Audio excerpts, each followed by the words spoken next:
De muito tempo. Bom, vamos começar.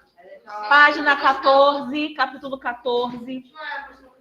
Brasil colonial, expansão para o interior. Bom, antes de começar a falar sobre a expansão do interior, né, a gente tem que entender que, inicialmente, no início da colonização do Brasil, a gente tinha somente a faixa do litoral brasileiro povoada.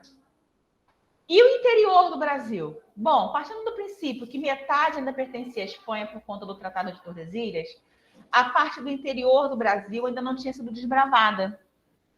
E por que não tinha sido desbravada? Porque eles estavam tão preocupados ali com o litoral e com a exploração do pau-brasil e em seguida da cana-de-açúcar ali no litoral, que eles nem se preocupavam em explorar o Nordeste.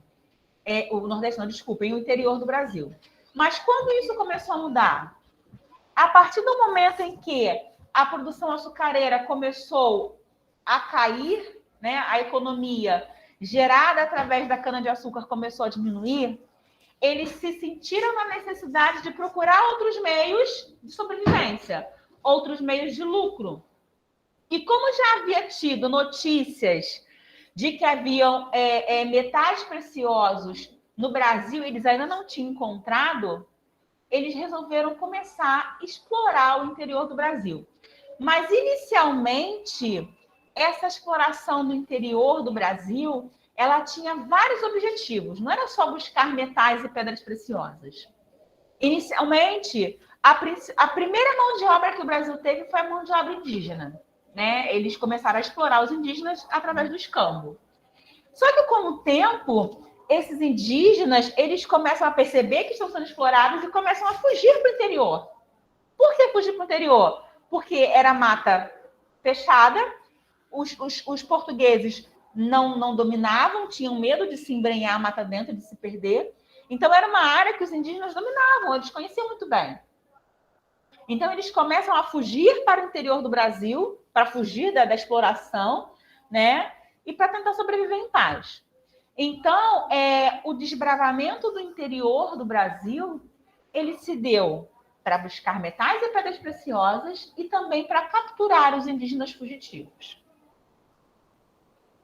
E isso acabou gerando uma série de discussões. Seguiu a dieta da mãe dele, então pode ser tomada muita coisa. E, Bruno? Gosta muita coisa. Uma vez só. Bruno, desliga esse microfone, querido. Eu vou começar a fazer academia quinta, né? Aí tem que pagar 100, né? Bom, então, o que acontece? Esse desbravamento do interior do Brasil, ele ficou a cargo dos bandeirantes.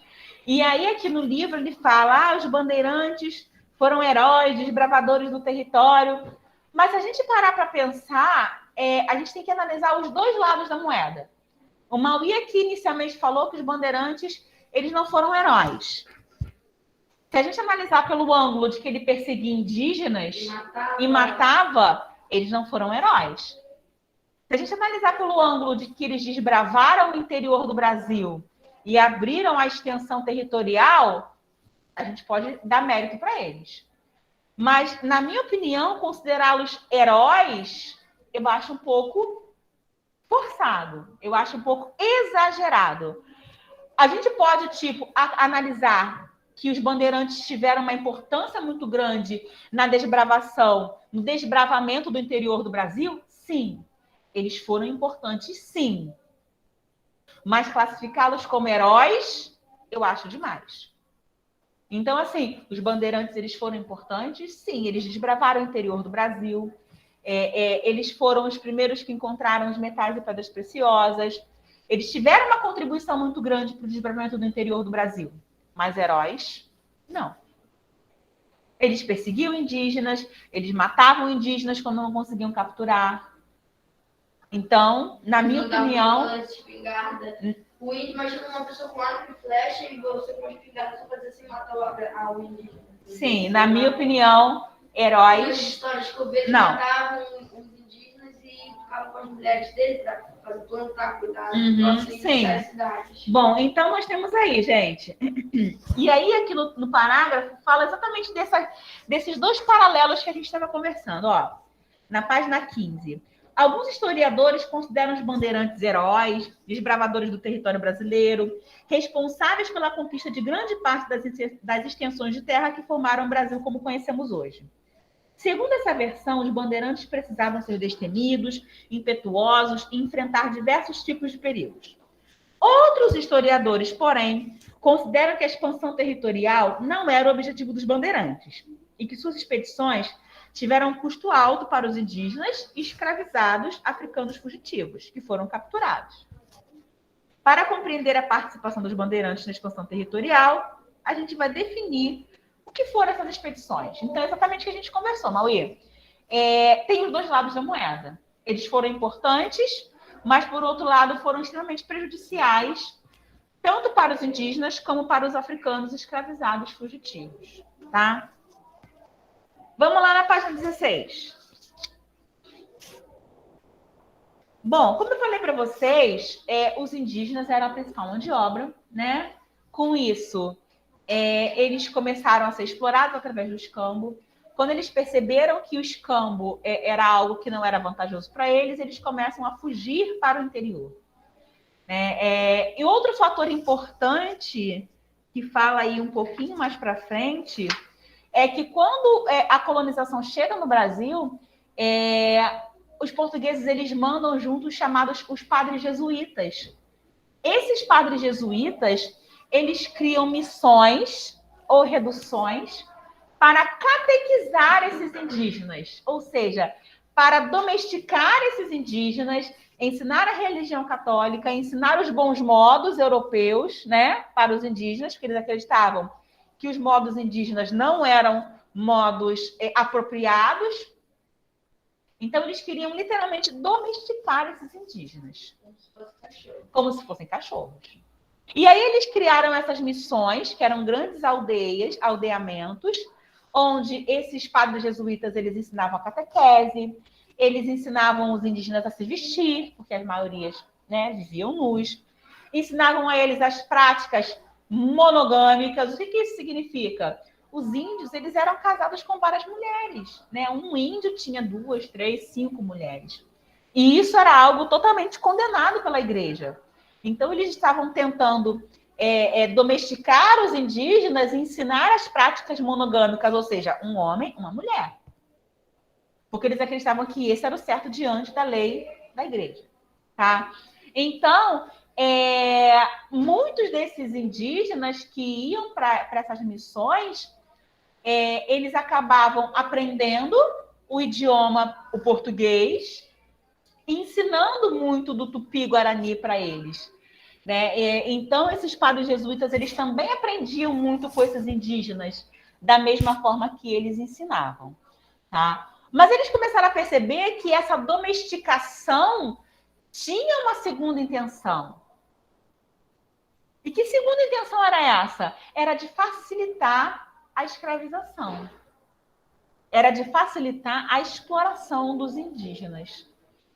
Então, muitos desses indígenas começam a fugir, começam a meter o pé para o interior do Brasil, começam a chegar os primeiros africanos escravizados para poder suprir essa mão de obra indígena que havia fugido, que havia escapado, né? E muitos bandeirantes, né, eles começam a desbravar o interior do Brasil para capturar esses indígenas fugitivos e alguns africanos que começam a fugir também e procurar metais e pedras preciosas. Tá? Então, gente, o movimento bandeirante, o movimento dos bandeiras, eles foram muito importantes para desbravar o interior do Brasil. Isso aí é inegável, porém a duras custas. Né? O preço que foi pago por isso foi muito alto, né? Muitos indígenas mortos, muitos africanos escravizados mortos, né?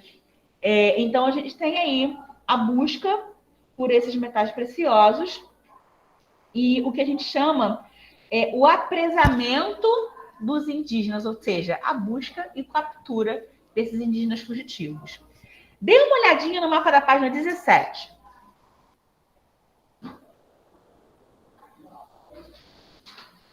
Se a gente parar para ver esses pontos principais, eles saíram principalmente de Olinda, Salvador e de São Paulo, né, São Vicente, e começaram a ir para o interior. Então, aqui nós temos a expansão bandeirante de Olinda, que saíram principalmente para o sertanismo de contrato. O que é o sertanismo de contrato? É um tipo de acordo realizado. Deixa eu procurar pelo livro para vocês sublinharem.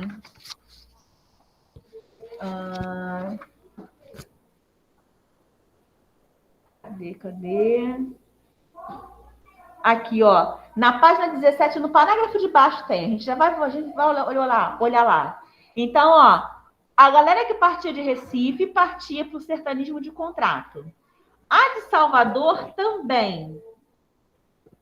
Já em São Paulo, nós tínhamos aí para mineração, na região de Cuiabá, de Minas Gerais, aqui de Mariana, Sabará, e também para o aprisionamento de indígenas. Então, vocês podem perceber que essa linha vermelha são os bandeiras que partiriam para aprisionar indígenas e os outros da mineração e do sertanismo de contrato. No parágrafo de baixo tem aí, ó. Além da busca por metais preciosos e por indígenas, os bandeirantes podiam ser contratados por senhores de engenho para recuperar escravizados fugitivos e aquilombados. Então, um exemplo, o Mauí ele é um bandeirante.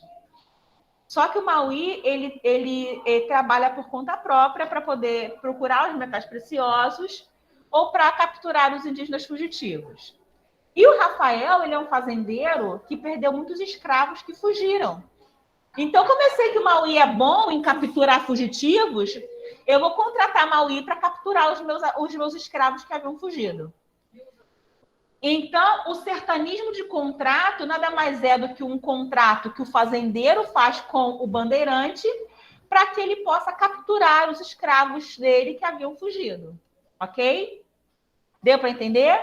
Então, olha só, os 3 tipos que nós temos de expedição, né, eram as expedições de apresamento de indígenas, para buscar metais e pedras preciosas, o sertanismo de contrato, que era quando os bandeirantes eles eram contratados pelos fazendeiros para poder buscar os escravizados que haviam fugido.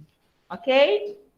Bom, para facilitar e justificar o aprisionamento dos indígenas, foi criado a lei da guerra justa.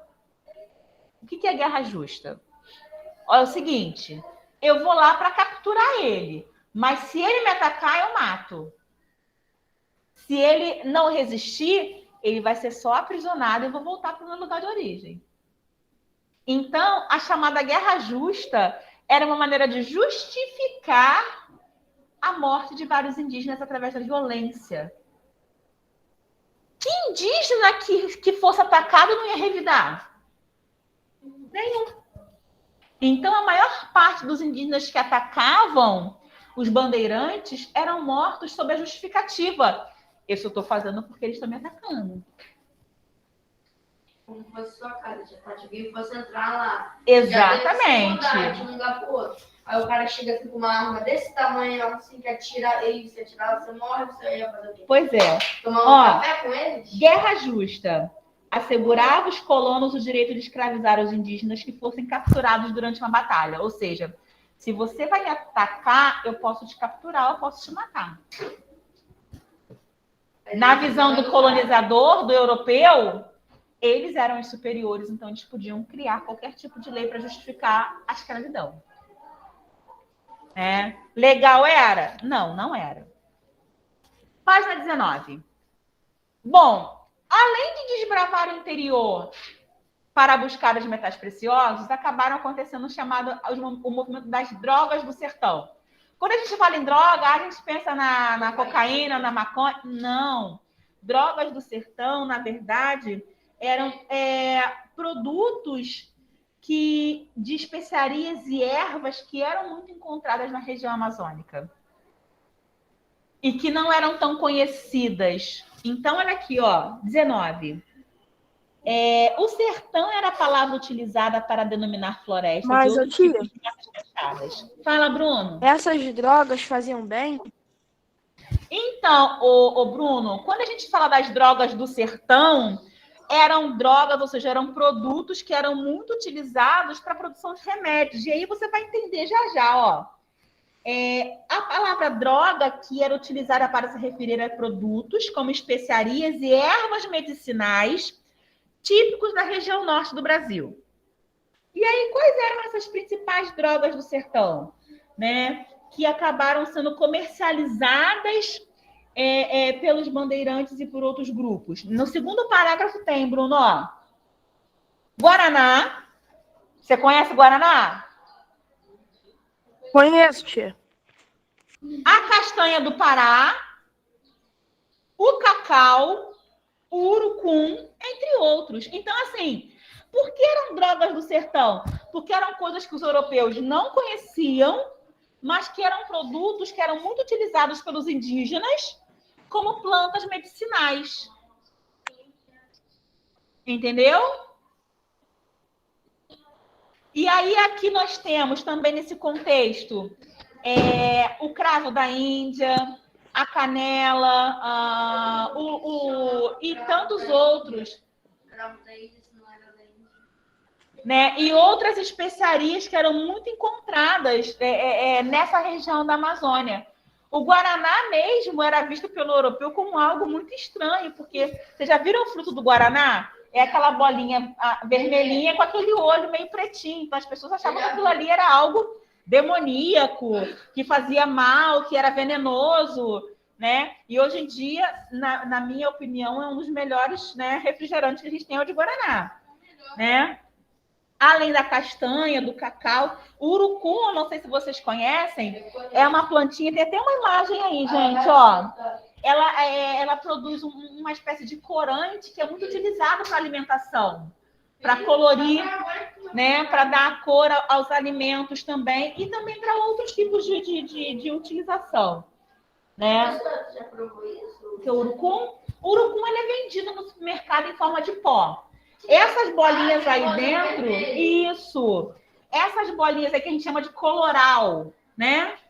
Essas bolinhas vermelhas aí dentro, elas são, tipo, depois moídas, transformadas em pó, e é muito utilizada também para alimentação e também utilizada em bronzeador, né? Tem o bronzeador urucum, porque você passa, junto com outros produtos na pele, você fica com aquele bronzeado, coisa e tal, pererê. Então, existem também muitos bronzeadores, né?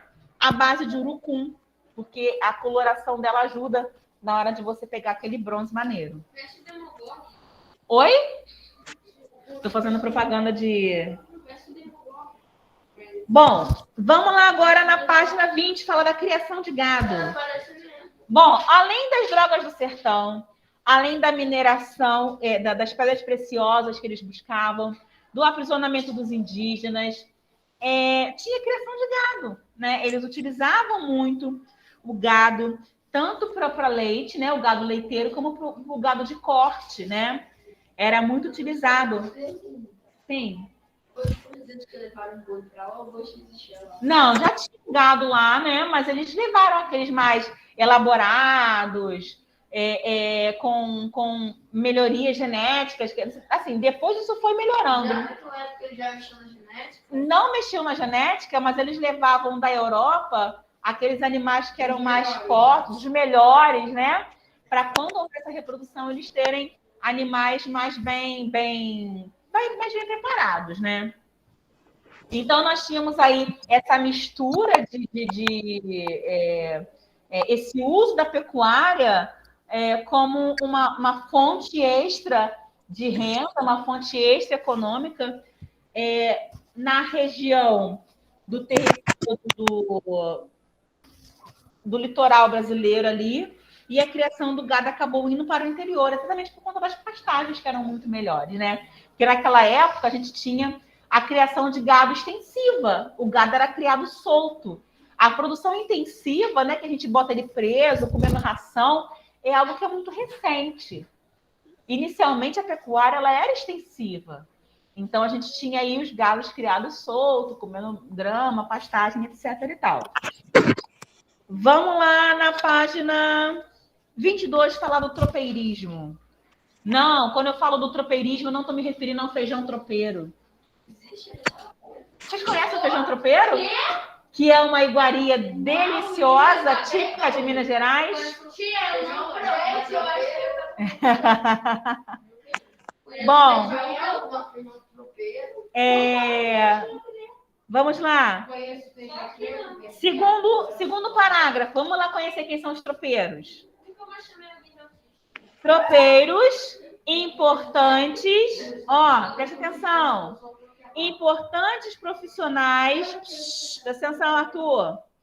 Ficaram conhecidos como tropeiros porque andavam com seus cavalos e mulas organizados em tropas, alcançando as mais distantes regiões da colônia, né? E ele era criador de animais ou negociante de mercadorias. A maior parte dos tropeiros eram mercadores, né? Eles andavam de um lugar para o outro vendendo e comprando produtos, né? Eram comerciantes, os tropeiros, tá? Parte da atividade inicial dos tropeiros era a pecuária, né? Eles levavam animais de um lado para o outro para poder comercializar. E também utilizavam um pouquinho do comércio. Bom, na página 25 a gente fala sobre as missões e reduções, que a gente já tinha comentado um pouquinho, né? Quando os padres jesuítas chegam no Brasil, instalam missões, que são grandes aldeias, para catequizar os indígenas e ensinar os bons modos, né? Ensinar bons modos, né? Domesticar esses indígenas, ensinar a religião católica, os bons modos europeus, etc. e tal. Na página 25, a gente tem aí um exemplo, um plano de uma missão jesuíta. E aí a gente tem aí, a igreja, que fica aí na parte principal, e as várias aldeiazinhas que tinham dentro da missão. Tá vendo? E aí eles colocavam os indígenas para morar nessas casinhas, para que eles pudessem se adaptar ao modo de vida cristão. E aí, como ícone desse movimento de missões, nós temos o Manuel da Nóbrega, o José de Anchieta. José de Anchieta, ele foi o cara que fundou o primeiro colégio no Brasil, que foi o Colégio São Paulo. Tem aí, página 25, o parágrafo que está abaixo desse quadradinho azul, Durante a administração do governo Geraldo Souza, os primeiros jesuítas vieram, liderados pelo padre Manuel da Nóbrega, com a tarefa de catequizar os indígenas. Oi. Ao do mundo, a gente tem lá na Idade Média, as primeiras universidades medievais surgiram na Europa. Né? Colégio, inicialmente, a educação era feita de forma domiciliar, né? Os tutores iam às casas ensinar os mais ricos. Não, professora, na minha opinião, devia ser ou no Reino Unido, ou na França, ou nos Estados Unidos. Provavelmente foi por aí. Então, fala. Quê? Não, depois você liga isso. Outro jesuíta de destaque foi o padre José de Anchieta, conhecido como o apóstolo do Brasil. Eles fundaram o primeiro colégio do Brasil, que é em São Paulo, e queriam alfabetizar colonos indígenas, né? Então, essa catequese promovida por eles era muito comum, né?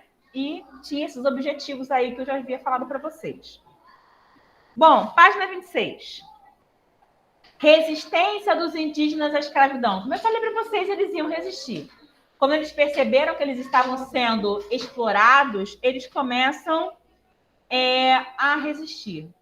E aí, dentro dos vários movimentos de resistência, nós temos a Confederação dos Tamoios, que a gente viu, né, na última aula, onde os indígenas eles foram auxiliados pelos franceses, que tinham dominado a região do Rio de Janeiro, e a Confederação dos Cariris, né, que foi de um outro grupo entre o Rio Grande do Norte, Paraíba e Ceará. Tá? Então, não vou entrar novamente para falar dos tamoios, porque a gente já conversou a respeito deles, né? E dos cariris também, só foram levantes que eles começaram. Bom, vamos na página 29 agora, começar o capítulo 15, falar sobre a sociedade mineradora. Enfim, esses bandeirantes desbravaram o interior do Brasil e começaram a encontrar metais e pedras preciosas. Olha que maravilha. Ouro, diamantes. Inicialmente, esses metais preciosos foram encontrados no estado de Minas Gerais e em Mato Grosso e em Goiás.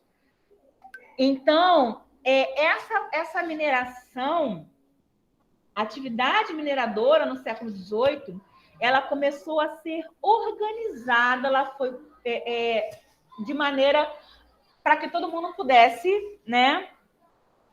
E aí nós temos... Oi? Página 15? 28? Parece ser um pedaço de couro. De couro, né? É um pedaço de couro que eles utilizavam tipo para fazer meio que uma peneira na água, tá vendo ali? Ele puxando uma coisa parecida ali, né? Professor, Oi. não tem qual que tu acha que é mais fácil pegar aqui em couro? Aquela coisa que a gente usa hoje em dia, aquela peneira com as caradinhas ou com couro? Então, aquela peneira, ela se chama... Aquela peneira de pedreiro.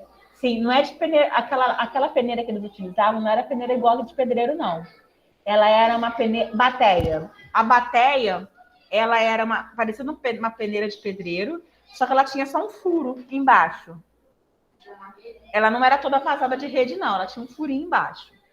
E aí, eu sei porque eu visitei, num ano que eu não lembro, eu visitei a cidade de Ouro Preto e Mariana. E aí eu visitei uma mina de ouro em Mariana, que já está desabilitada, agora é só museu. E aí eles tinham lá uma bateia, e aí eles mostraram pra gente como funcionava. E eles pegavam aquela peneira grandona, e aí eles iam na água e iam mexendo, e ali eles iam tirando o restolho de pedra, e a água ia escapando pelo buraquinho embaixo, até ficar só realmente o que eles precisavam. E o que acontece? Essa região de Minas Gerais, quando eles começaram a encontrar o ouro e as pedras preciosas, virou a região mais populosa e mais importante da região. E aí, para organizar as minas, elas começaram a ser divididas. Deixa eu desenhar para vocês aqui, que eu gosto de desenhar essa parte. Elas foram divididas da seguinte forma. Ó, encontrei uma mina aqui, ó. Essa mina, ela era dividida em várias partes. Essas partes em que a mina de ouro era dividida eram chamadas de datas. Então, vamos supor que o Mauí ele ficava responsável por essa data, a Camille por essa, o Arthur por essa. Então, cada pessoa, a Anne por essa, o Mauí era responsável pela data dele e ele tinha que prestar contas por isso. Então, cada um dos donos da data, ele tinha que pagar impostos pela exploração daquela região. Entenderam? E aí, como é que funcionava? Quais eram esses impostos? O Mauí, ele tinha uma data de X tamanho. E aí, o Mauí precisava de pessoal para trabalhar na data dele, porque ele não ia trabalhar sozinho. Então, o Mauí colocava lá 5 escravos para trabalhar na data dele. Só que a data da Anne, ela era um pouco maior do que a data do Mauí. Então, ela precisaria colocar 10 escravos para trabalhar na data para ela. Guardem isso. Bom, então, à medida que a data era grande ou pequena, eles colocavam uma quantidade de escravos maior ou menor para trabalhar nela. E a coroa portuguesa, o que falava disso? Cobrava imposto. Simplesmente eu não ia deixar a pessoa desbravar uma região que era minha sem eu ter nenhum tipo de lucro. E aí começaram a surgir os principais impostos. Quais eram esses impostos? Eu tinha o quinto, ou seja, 20% de todo o ouro que a Anne explorasse da data dela, ela tinha que dar de imposto para o rei de Portugal. Então, vamos supor que durante aquele período a Anne tenha conseguido tirar 100 quilos de ouro. De 100 quilos de ouro, quanto que ela vai ter que me dar de imposto? 20% de 100 é 20? Então, eu tinha que tirar 20 quilos de ouro e dar para o rei de Portugal. Sobra quanto para a Anne? 80 quilos. Sobra coisa para caramba ainda, Anne. Tá rica ainda. Então, o quinto, 20% ou a quinta parte, dá no mesmo, de todo o ouro explorado deveria ser pago como imposto. Lembra que eu falei que a mina da Anne, a data da Anne era maior do que a do Mauí? Então, a Anne tinha que colocar mais escravos para trabalhar na data dela? Existia também um imposto chamado captação. Mas, claro, né? Que consistia no pagamento de 17 gramas por escravo que trabalhasse na mina. Ou seja, se o Mauí tem 5 escravos, ele vai pagar 17 vezes 5. Se a Anne tem 10 escravos, ela vai ter que pagar 17 vezes 10. Então, a captação era em cima de cada escravo que trabalhasse naquela mina. Melhor trabalhar todo. Mas aí ia dar conta de pagar o imposto no final do mês? Pois é, tem que ser visto, né? Pois é. Então, o que acontece? Para onde ia esse ouro todo dos impostos? Para onde ia esse ouro todo dos impostos? Para Portugal. Só que acontece, eu vou recolher imposto da Ana, do Rafael, do Mauí, esse ouro vai se perder no meio do caminho, cara. Tem que dar um jeito de padronizar isso. E aí foram criadas as casas de fundição. Isso. Aí os outros, as pessoas criaram tipo, uma estátua de algum santo aí, sei lá, aí eles botavam o ouro embaixo para esconder o ouro. Então, exatamente para evitar o contrabando de ouro, que era muito feito em estátuas de santo ocas, por isso a expressão do santo do pau oco, né? Que eles botavam, eles faziam estátuas de santos de madeira, deixavam ocas e botavam ali ouro e diamantes para contrabandear. Então, eles começaram a padronizar o envio do ouro para Portugal. De que forma?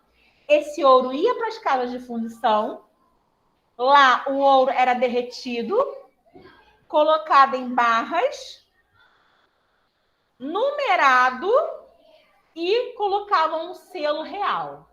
Ou seja, era muito mais difícil de ser contrabandeado ou de ser roubado. Então, essa padronização do ouro antes de ir para Portugal era uma forma de evitar o contrabando. Tá? Então, as casas de fundição eram esses locais para transformar o ouro em barras, numerar, para poder evitar o contrabando, que era muito, muito comum. Bom, outra coisa muito comum, né, era a forma que eles garimpavam, né? Tinha o ouro de aluvião, que era encontrado ali nas margens dos rios. Tinha o ouro de garimpo, que era feito dentro das grutas. O mais caro? Mais valorizado. Então, o mais valorizado era o mais pesado. Não tinha um ouro que era melhor do que o outro. Né? O ouro garimpado, ele tinha o mesmo valor de acordo com a quantidade, o peso do ouro. É claro que o diamante era muito mais valorizado que o ouro. E por isso, a fiscalização do diamante era muito maior. Tanto que quando começaram a surgir as pedras de diamante na região de Diamantina, que antes era o Arraial do Tijuco, o rei de Portugal viu que o contrabando era muito mais fácil, porque o diamante ele é menor do que o ouro. eles começaram a tentar aumentar o controle da região de diamantes. E aí eles colocam a chamada Real Fazenda, e aí eles colocam um contratador, uma espécie de governador, para poder administrar essa produção de diamantes e evitar o contrabando. E aí eles criaram o chamado sistema de contrato, em que eu contratava, fazia um acordo com o contratador, né, que era uma espécie de prefeito. Ele ficava durante 4 anos administrando toda a extração de diamantes e o envio para Portugal, e ele lucrava uma parcela disso, tá? Tudo bem até aqui? Bom, e a sociedade mineradora? Como é que isso funcionava? Quem era essa sociedade mineradora? A gente tinha os donos das minas, né? A gente tinha em volta uma sociedade que começa a crescer, página 35. Eu tô na 29 ainda. É que eu adiantei bastante, falei muita coisa aí já. Oi? Bom, então, essa sociedade, né, os funcionários que começam a surgir no entorno das minas, as igrejas que começam a surgir no entorno das minas, as vilas, as cidades que começam a surgir, elas começam a criar uma administração muito, muito eficaz, né? Os escravizados também, eles começam a se juntar em alguns grupos, em algumas irmandades que começam a surgir. Muitos escravos começam a conseguir comprar a sua liberdade, mas como? Trabalhando no jogo. E aí, o que acontece? Lembra que eu falei que os escravos trabalhavam nas minas de ouro? E aí... eles botavam ouro embaixo das unhas. Exatamente. Eles, quando encontravam pedrinhas muito pequenininhas de ouro, eles colocavam na unha, colocavam nos buracos dos dentes. E aí, juntando de grão em grão, muitos acabavam conseguindo comprar a sua liberdade.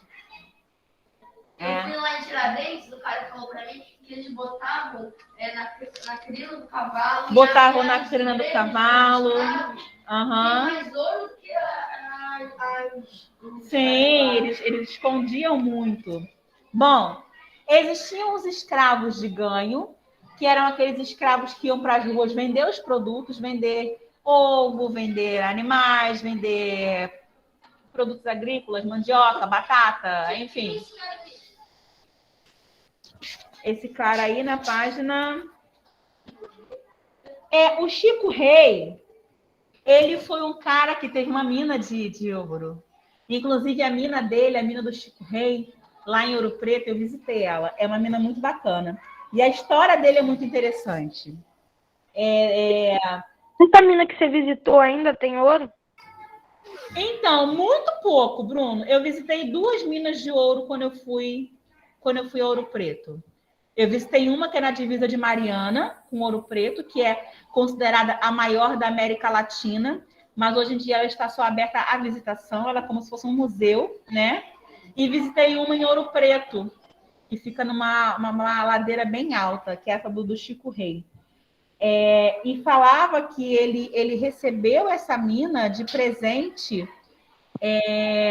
de um grande senhor que virou amigo dele, quando descobriu que ele havia sido um príncipe na região da África, né, e havia sido escravizado aqui.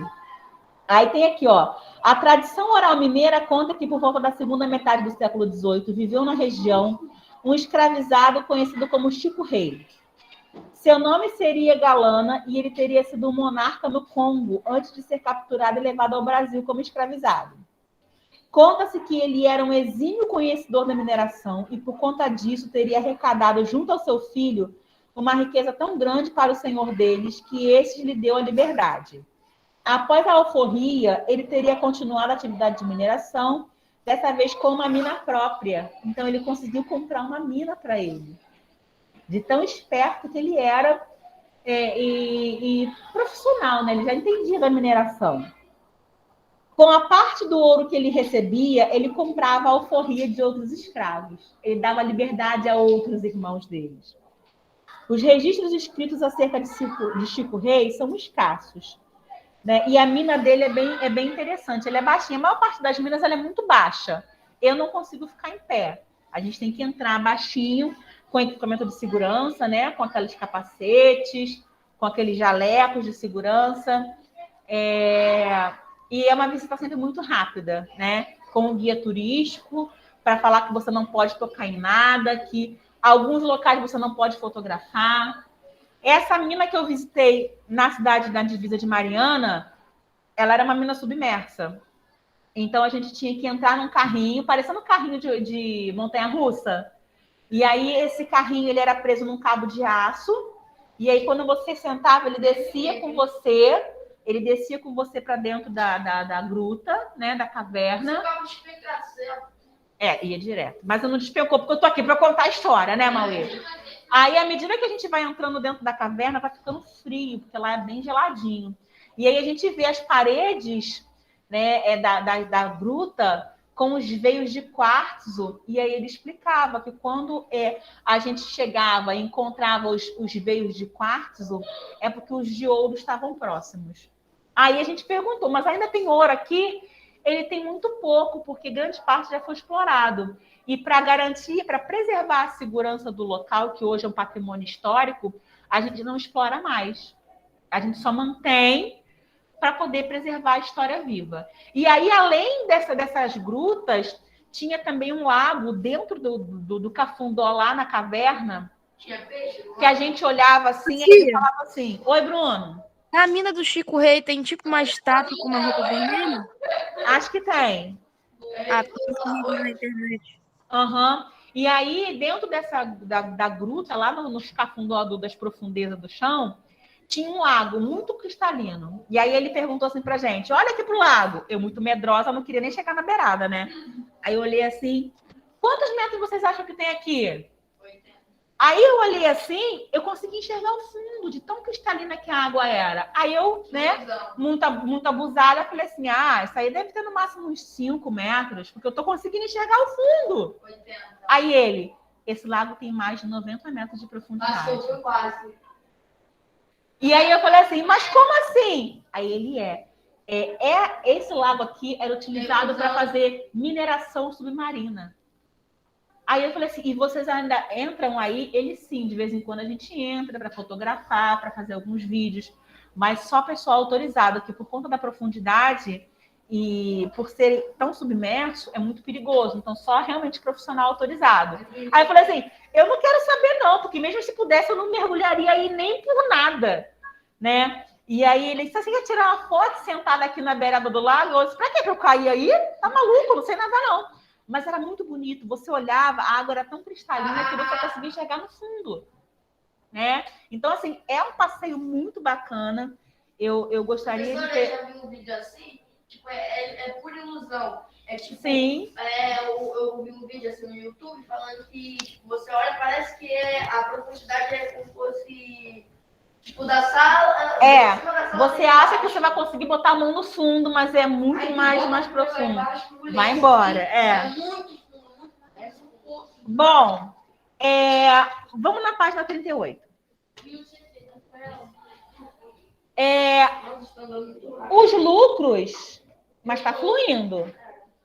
Os lucros obtidos pela mineração, tanto de diamantes como de ouro, acabaram enriquecendo as igrejas do entorno dessas áreas de mineração. Tanto que as igrejas de Minas Gerais, elas são as mais lindas do Brasil. Gente, eu já fui em igreja, quando eu fui a Ouro Preto, essa daí é a de São Francisco de Assis, no Ouro Preto. Eu visitei grande parte das igrejas de Ouro Preto quando eu estive. Teve uma, acho que foi em 2015. Eu passei 10 dias em Ouro Preto, só visitando igreja, museu e mina de ouro. Nas férias. Era proibido tirar foto. Na cidade de Ouro Preto, a única igreja que você não pode... Você pode até, acho que não pode fotografar, que é a igreja do Pilar, que é a igreja mais rica, que era a igreja da alta sociedade mineira. Era a igreja mais rica e ela tem ouro nas paredes e nas partes, assim, na parte do teto, assim, em volta, é tudo de ouro, né? Sim, os afrescos, né? E aí, olha só que engraçado, tinham várias igrejas nessa região. Como que era o nome da igreja? A Igreja do Pilar. Ah, tá. Em Ouro Preto. E aí tem algumas igrejas que tinham os santos da igreja, eles tinham cabelo humano. E aí, sim, era uma coisa muito bizarra. E aí eu perguntei o porquê. E aí o guia me explicou, porque assim, eu sou professora de história, mas eu não sei tudo. Então, assim, ele ali sabia muito mais do que eu a respeito daquilo ali. Aí eu perguntei, mas por que cabelo humano? Aí ele falava que isso aqui é que as pessoas vinham fazer pedidos aos santos, e aí é como se fosse uma promessa. Que aí, quando eles tinham as promessas, né, atendidas, aí eles doavam parte do seu cabelo para os santos em homenagem, em agradecimento a terem uma graça alcançada. E aí eles pegavam o cabelo daqueles fiéis e produziam perucas para poder botar nos santos, e eles estão lá com cabelos humanos. É uma coisa feia, mas é muito interessante, né? Para poder pagar a promessa, assim. Bom, nesse período se destacou um estilo. E outra coisa, quando eu fui lá em Tiradentes, numa igreja lá, tinha as pessoas que morreram, em homenagem a elas, eles enterraram as pessoas embaixo da igreja. E tinha aquela. Sim, em Ouro Preto também tem muito dessas igrejas que eles geralmente enterravam pessoas importantes da sociedade. Ou seja, tu estava passando por cima de vários cadáveres. Sim, em Ouro Preto também tem muito disso. A maior parte das igrejas que eu visitei sempre tinha. Mariana também tinha muito. Essas igrejas que eles utilizavam parte da igreja, geralmente a parte de baixo para poder. Várias. Bom, então o barroco mineiro, ele foi uma variação do barroco europeu. Né? Vocês estudaram com a tia Ivana na aula de artes, né? Um estilo artístico muito importante na região de Minas Gerais, que era utilizado por conta dos lucros do ouro, né? E aí a gente tem os ícones do barroco mineiro, que é o Aleijadinho, né? O Manuel da Costa Taide, o mestre Taide, que foram ícones tanto da escultura como da pintura do barroco mineiro. Então, não vou nem me estender no barroco mineiro, porque vocês já viram isso na aula de arte, né? Mas a gente tem que entender que essa arte barroca, ela foi produzida com os lucros da mineração. Essa é a parte que nos cabe aqui. Ok? Bom, tudo bem até aqui. Dúvidas, perguntas, pessoal que está em casa? E aí, Bruno, achou a Igreja do Pilar aí na internet?